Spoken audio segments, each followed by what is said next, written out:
pledge allegiance to the flag of the United States of America and to the republic for which it stands, one nation, under God, indivisible, with liberty and justice for all.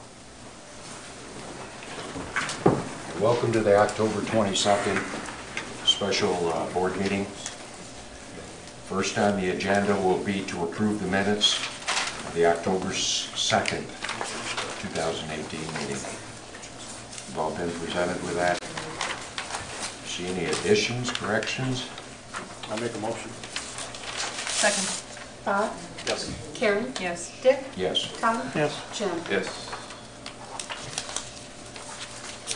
Next on the agenda will be a hearing of public concerns.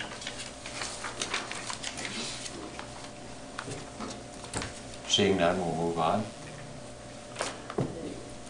Next on the agenda will be a presentation of the honorary Ohio MEA memberships. Okay. The OMEA at the last conference nominated Mr. Pepple and the late Mary Burns. And if I may, I'll just do a little bio. We'll start with Mr. Pepple. A lot of good things in here, Bill. You can just say Bill Pepple began his 6 years of Bryan Board of Public Affairs service in January of 2010, demonstrating a passion for managing expenditures and seeking more efficient ways to do business. He focused on the organization's financial condition, project costs, and staffing needs. He supported infrastructure improvements that benefited the community.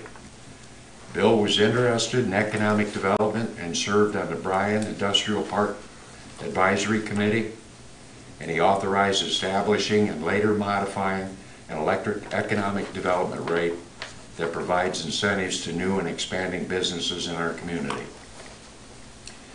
Bill was a source water protection advocate and proponent of increasing Bryan Municipal Utilities' renewable power supply portfolio. Bill began bringing the Bryan solar field to fruition, supporting renewable energy purchases from the AMP landfill gas to energy project and the Blue Creek wind farm. He also supported the city's participation in the natural gas-fired combined cycle AMP Fremont Energy Center. Bill focused on communications departments, programming costs, and technical improvements needed to provide reliable, competitive service. In 2016, he supported early repayment of the communications department startup intra-fund loan. This department continues to grow and remains in sound financial condition. Anyone who knows Bill knows that he deeply cares about Bryan. He has established a remarkable record of serving the community in many capacities. As a BPA member, Bill demonstrated that he valued what Bryan Municipal Utilities and its staff offer the community and worked for the betterment of both. On September 26, 2018, the Ohio Municipal Electric Association named Bill Pepple an honorary OMEA member in recognition of his dedication and service to Bryan Municipal Utilities and the Ohio Municipal Electric System. I may present this to you, Mr. Pepple.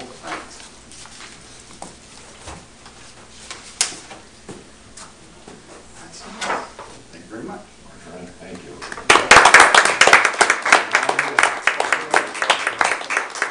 I was fortunate enough to be on the board with you, and I miss you a lot. Thank you. Wish you were still here, but I understand. I understand. You gotta enjoy your retirement. Okay.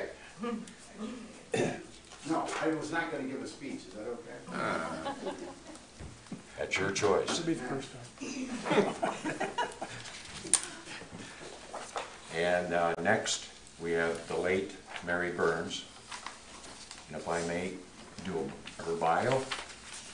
Mary Burns was asked to serve the city of Bryan, and she did, for nearly 2 decades, serving 17 years as a dedicated public servant of the citizens of Bryan. In 1992, Mary was asked to serve on the Bryan Electric Reliability Review Committee. The committee was composed of industrial businesses and residential utility customers and was charged with investigating alternatives to maintain electric service reliability and offering recommendations to the Board of Public Affairs. After 2 years of this study, the committee recommended that BMU pursue a second transmission system interconnection to increase service reliability. In 2010, a second interconnection with Toledo Edison was accomplished with construction of the Bechtel switchyard. In January 1997, Mary Burns became the first female Board of Public Affairs member when she was appointed to fill the unexpired term of retiring BPA member Jim Bailey. A lifelong Bryan resident, Mary brought a wealth of business experience and genuine concern for the community to her new position. She also served on the Bryan Tree Commission. Mary was elected to the Board of Public Affairs in November of 1997. She was re-elected 4 times and served as BPA chair in 1998, 2013, 2008, and 2012. Mary served on the BPA Water, Electric, Finance, and Human Resources Committees. She was a strong proponent of protecting the city's groundwater resource and served many years on the Missiondoa Sole Source Aquifer Group. She was especially concerned for the Bryan senior citizens, advocating to keep utility rates affordable. Mary owned Burns Awards, which was in business for more than 60 years, and a member of the Bryan Alliance Church. Mary was also a member of the Toledo Blade Queens traveling bowling team and a glove designer for the United States Navy. On September 26, 2018, the Ohio Municipal Electric Association named Mary Burns an honorary OMEA member in recognition of her dedication and service to BMU and the Ohio Municipal Electric System. If I may, Ms. Isaac.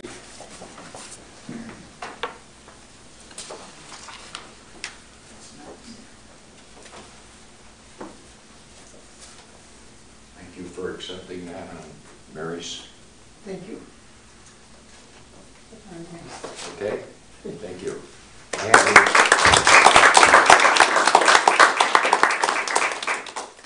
Mary and I mixed words one time, and I'll never, ever forget that as long as I You live. lost, didn't you, Dick? I lost. Big time. She's 99. I didn't even stand a chance. She was Mary's best friend.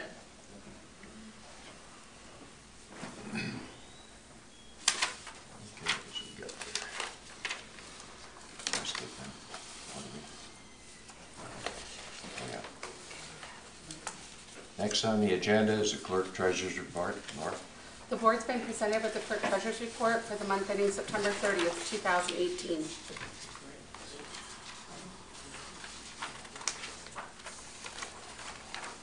I'll make a motion, we accept the clerk treasurer's report as presented. Second. Jim? Yes. Karen? Yes. Dick? Yes. Tom? Yes. Bob? Yes. Next on the agenda is a request to place a water department staff member on regular employment. Norm? Yeah, this is concerning Chad Fitzenreiter. He's been with us about 4.5 years now. He's continues to be a great employee for the water department. He's achieved his water certification class 2, bacterial lab certification.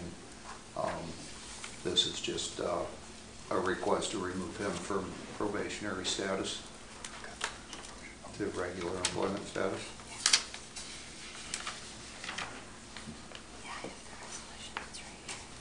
I'll make a motion, we approve. Second? Jim? Yes. Tom? Yes. Dick? Yes. Karen? Yes. Bob? Yes. Thank you.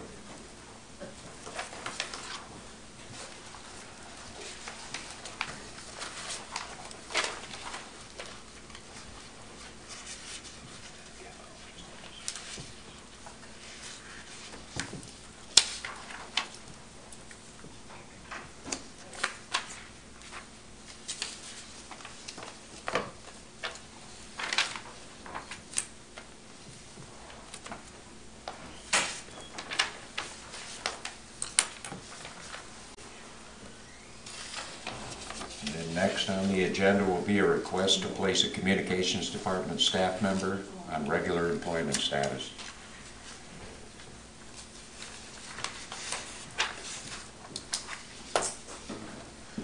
This request is to move Patrick Wildy from probationary communications tech 2 to regular employment status, communication tech 2. Most everyone knows Patrick. He is the customer service face of our department to all the residents in Bryan. Very well liked, very well thought of by all the customers and co-workers. He's a definite asset to us. We're very thankful to have him back with us. He's continuing his NCTI training, and as we speak, he's getting ready to take another course, and we would respectfully ask that the board approve this. It's a good man. Yes, he is. I'd like to move we take Patrick off probationary status. I'll second. Karen? Yes. Dick? Yes. Tom? Yes. Jim? Yes. Bob? Yes.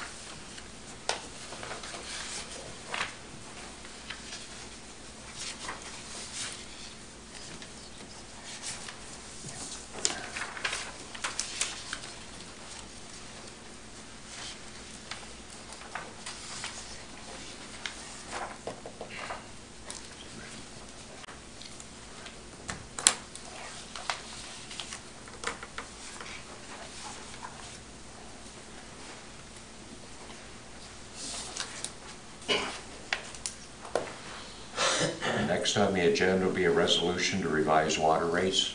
Could you please number and read, Laura?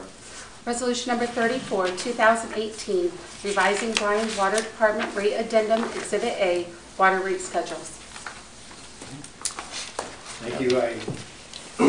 Sorry I was not here to begin the meeting. We found an error in the terms of payment section at the bottom of the rate exhibit that was distributed to you. None of the rate numbers changed, but we've corrected that to make sure that it has the same information that the prior rate had on them. So I think we got it right. If you see something else that needs to be modified, then please let me know.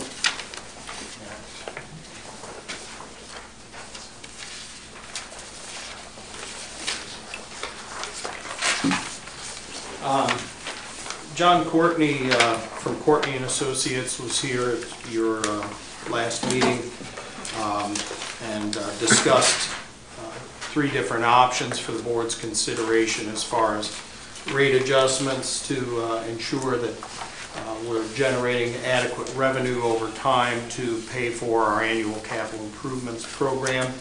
The board indicated that they'd like him to put together the information for scenario 2, which is approximately a 7% per year adjustment in those rates, beginning with the current rates. You may recall that the board adopted a 5-year rate plan back in 2015 that had annual adjustments, including one that will occur December 20th of this year and December 20th of next year, unless you take some other action. And so what scenario 2 would give you is a plan that would replace those 2 years and then add 2 additional years to it. And this is the plan. I know it's probably difficult for folks at home to see this, but hopefully the board can see. Generally, you can see that there were planned increases in the commodity charge with the plan that was going to be adopted this year. That was really the only change. The customer charge was not going to change in 2018 or 2019, as I recall. What changed was the commodity rate. What he's done to change the rate plan from about 3% to 7% instead is to continue with the planned increases in the volumetric or commodity charge, but then also add to the monthly customer charge. That's a fixed charge, and since it's going to be used for capital improvements, that seems to be an appropriate place to put it. The other thing that we wanted to mention was we have this separate 75-cent customer surcharge It's a source water protection surcharge. It's $1 for commercial and industrial customers per month.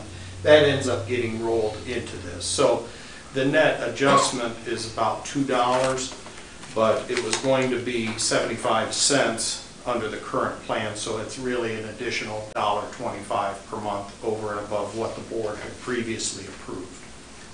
Does that make sense? Mm-hmm. So what we've brought to you this evening is just the 2019 proposed adjustments, which would take place, assuming the board moves forward with it, effective December 20th, replacing the prior plan, and it would come in at these numbers for residential customers.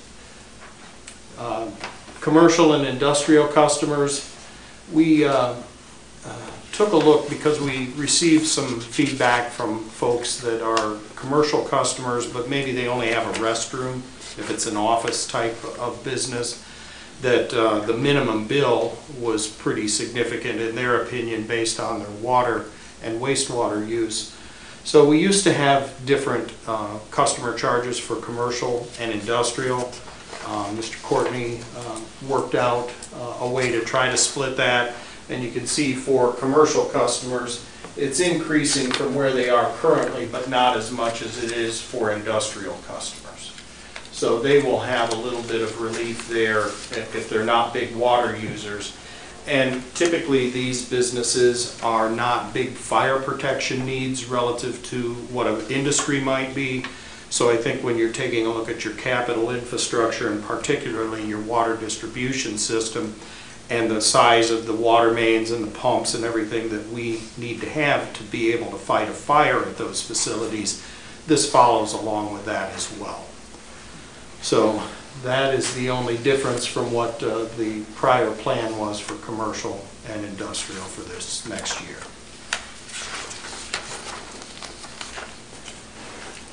So he did a couple of residential and commercial bill comparisons for us.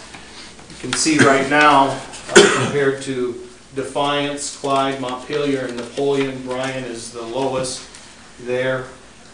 If you adopted the proposed modification there, then Bryan would go up by $2 a month for the residential customer, but it's still below any of the others until you get out past 2020, and that's assuming, of course, that those others do not adjust their rates in the meantime as well. So that's just compared to their current or currently proposed rates. On the commercial bill comparison, you can see again that Bryan is down there near the bottom of that. Again, with some of the adjustments in the future, we're going to be maybe a little bit higher than them, but within just a few dollars per month compared to Defiance, Montpelier, Clyde, and Napoleon. And then on the industrial side, again, in all of those years, we're less than the other communities that we compared our water rates against. So if you have some questions, yes, Bob? Yeah, a question on the residential side. How do we help people that are trying to make ends meet? Do we have a different a rate for those folks, or do we have one rate for everybody? No, we don't have different rates if you're referring to like a percentage of income payment plan type arrangement. Type customer or something. Yeah, we don't have that right now. We do, of course, work with our customers in any way we can to try to arrange payments if they have an issue. We also have the Northwest Ohio Community Action Commission that we work folks through, and that NOCAC also administers our Good Neighbors Utility Fund to help folks that maybe need a little help to get through, you know, a job change or the loss of a spouse or something like that. Okay. But there's not a separate plan specifically set up in a similar manner to the percentage of income payment plan. So there's no plan set for somebody over 65, for example? That's correct. So anyone over 65 pays the same as under? That's correct. There's no senior citizen discount type of arrangement. That's correct. And we're not locked in for 3 years. I mean, we can revisit this same time next year. see how that's working In a out. manner similar to what you did with the electric plan, remember Right. UFS presented a 3-year rate plan to you. You only adopted the first year of that. We wanted to see how revenues and expenses came out, particularly the rate revenues with the changes in the rate structures. And we would recommend the same thing here, that you just take a look at the first year of this, and then next year we can come and revisit this issue, see how it worked out, see what our sales are like. You may recall that part of the reason that we're not sticking with the current plan is that water sales have decreased approximately 20% since the plan was adopted. So even with the adjustments, the number of units of water, hundreds of cubic feet that we sold, decreased significantly, so it still wasn't generating enough revenue to fund the capital improvements.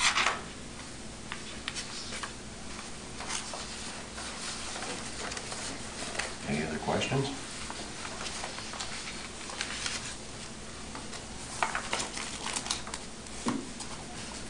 No, I just mentioned, looking at the comparisons for industrial bill, even through the year 2022, we're still significantly less than our neighbors, and we don't know what their rates are going to be 4 years from now. So That's correct.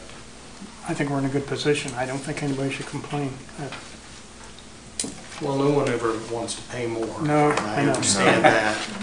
I do think, though, that in the long run, if you don't do the capital improvements that you've talked about doing, you will end up paying more. And I think that's the key, is that the increases for capital improvements, so we continue on with our service.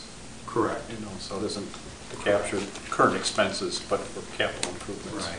So That's right. important. That's right. And that we stay on course with our infrastructure Right. upgrades. Right, That's for us to correct. continue on for whatever, 80 to 100 year replacements. Right.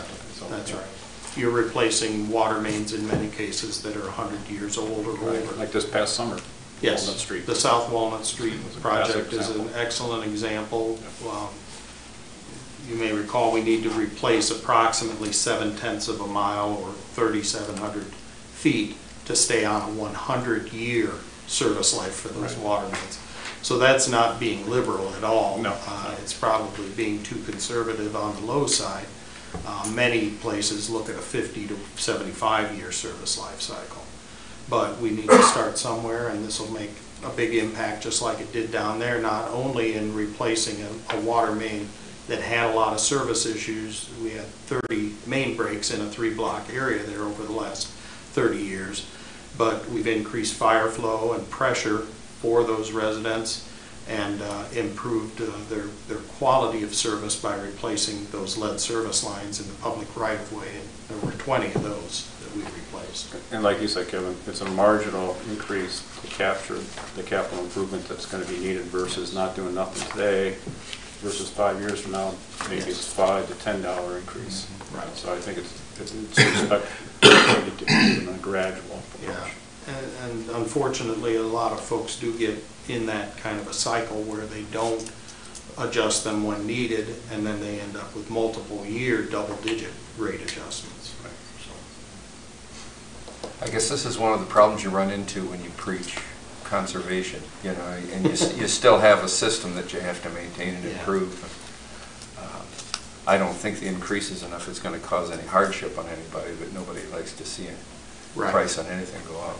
That's right. And we're sensitive to that. But again, if it does, there's different avenues for people to take. That's correct. That is correct.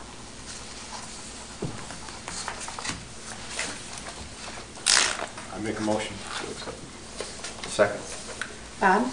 Yes. Jim? Yes. Dick? Yes. Tom? Yes. Karen? Yes.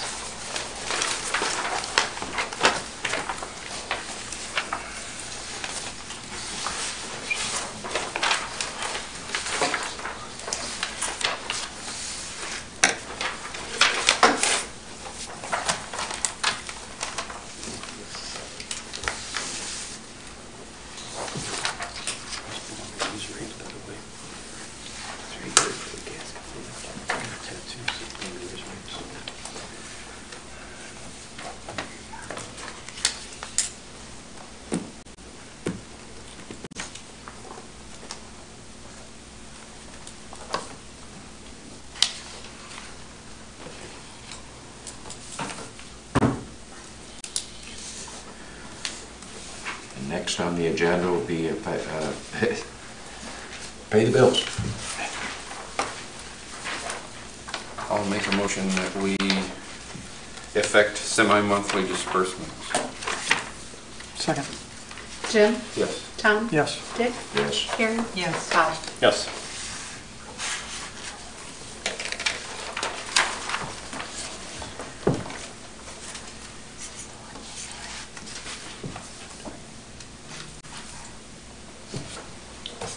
Next is comments from BPA and staff. Mr. Hyder. I thought the Power Week was awesome. I really give kudos to the people that were involved with that. I saw a nice crowd outside my office window. So, yeah, and I thought the presentation was excellent. I mean, I think it's always good when you can plant the seed with people and say, here's, this is what we do for you, and here's the real asset for it. So I give you kudos. You guys did an awesome job. Mr. Yeah, I'll say the same. I think the open house went well, and I know the employees and everybody worked hard getting everything set up, taking everything down, and we got to hear the Nordberg run, and I think people got a kick out of it. Ms. Ford. True. There was a lot of comments, a lot of positive comments, and good people to meet there. It was a very good presentation. I watched the entire water presentation that was being put on, and they did a great job explaining everything. So that's one of the better ones that I can remember being present at. So thanks to everybody who participated. Ditto. I think you said it all. Yeah. So many people were there to see the Nordberg run, and it was just, it's kind of, well, not surprising, I guess, because I've not seen it start up, but everything you have to go through before you can turn the crank and make electricity, just to, get it going. So it was enlightening, I guess. And congratulations to Bill Peppel and the late Mary Burns on their awards. And same with me. I echo your sentiments about the open house. I thought it was fantastic. Like you say, Karen, it was one of the better ones that I can remember. Along with that, I'd like to congratulate Bill and the late Mary Burns for all your contributions to BMU and to the community. Thank you very much. Dawn? Yes, sir. Rhonda? I'd like to also say congratulations to Bill, and it's good to see you, and of course to Mary. She was a good friend. I missed Public Power Week because I was on the edge of a hurricane for BMU down at the APPA seminar. Yeah, that was fun getting home.